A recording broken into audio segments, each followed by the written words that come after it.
So over the weekend, even after the strike in Syria, meeting with President Xi from China, in the midst of meeting with President Xi, Donald Trump or the Department of Defense announced that the U.S. was leading a carrier-led strike group towards the Korean Peninsula. This is according to the AP and many different outlets. U.S. Aircraft carrier-led strike group is headed to the Western Pacific Ocean near the Korean Peninsula, according to Admiral Harry Harris, the commander of the U.S. Pacific Command. He directed the USS Carl Vinson strike group to sail north to the Western Pacific after departing Singapore on Saturday. This is, of course, seen as a provocation by North Korea. According to some scholars from the RAND Corporation, well, we'll call them scholars for now, from the RAND Corporation. I'm sorry, I don't know where that came from. So this strike group is essentially going to position itself so that it can intercept ballistic missiles tests. Now, just simply moving this strike group to the peninsula is a very provocative step. This is not brand new, right? We see whenever the United States conducts military exercises with South Korea, we move a strike group in a similar fashion. North Korea always states it as being a provocation. China as well also considers it a provocation. But in this case, this is not tied to any particular military exercise. Therefore, it is seen as an even greater provocation. That being said, adding this strike group there as a sort of a missile defense or as a way of spiting their ballistic missile capabilities. In essence, whenever North Korea tests a ballistic missile, it will be intercepted by the missile defense system from this strike group. This is a much greater provocation than we've seen in a very long time. But it is also consistent with U.S. policy to not allow North Korea to get an ICBM. Of course, our first policy was to not allow them to get a nuclear weapon. We couldn't stop that. But we are faced with some very difficult choices. How do we stop them from getting an ICBM that could potentially reach the United States, especially when it's a regime that has less connection with the international community than it's clearly isolated.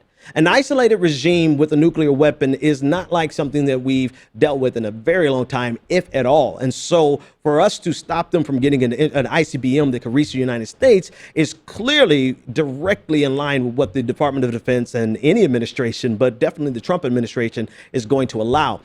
During the Obama administration, we saw that we used cyber warfare to scuttle their missiles, their ICBM tests previously. We used cyber warfare to set back their nuclear program as long as we could. But now we're escalating this to not only utilize cyber warfare to undermine their ICBM capabilities. We're also using a carrier-led strike group to actually block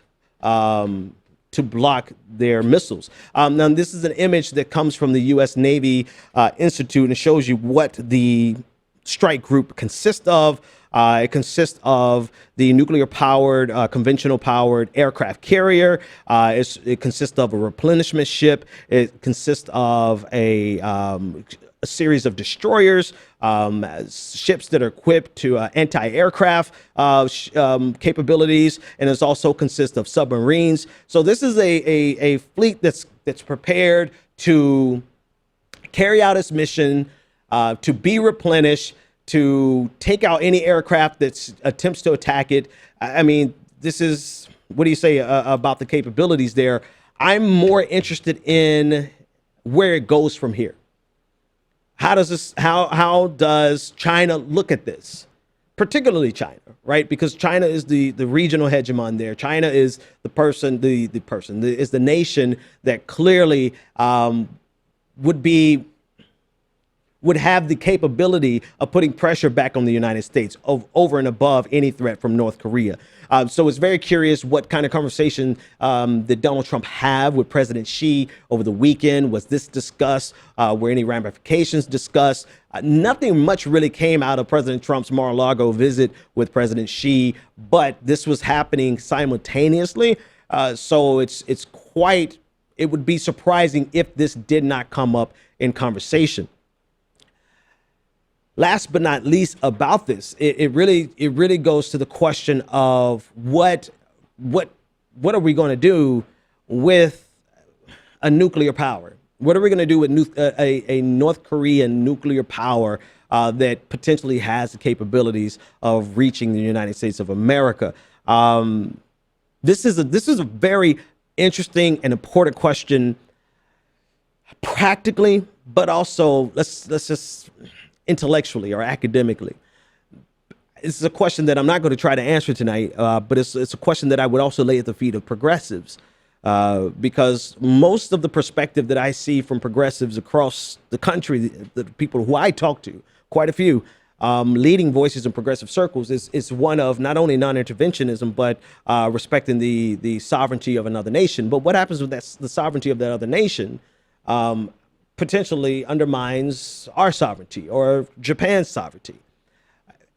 I'm just curious as how that plays out without making any judgment against anyone. I'm just curious, how does that play out? How does that play out in your mind? North Korea getting a nuclear weapon, and the destabilizing force that would have for South Korea, as well as Japan, as well as other allies in the region, but as far as also for the United States of America. So I'd be curious. Leave your comments in the comment section. I'm sure it's going to be riveting.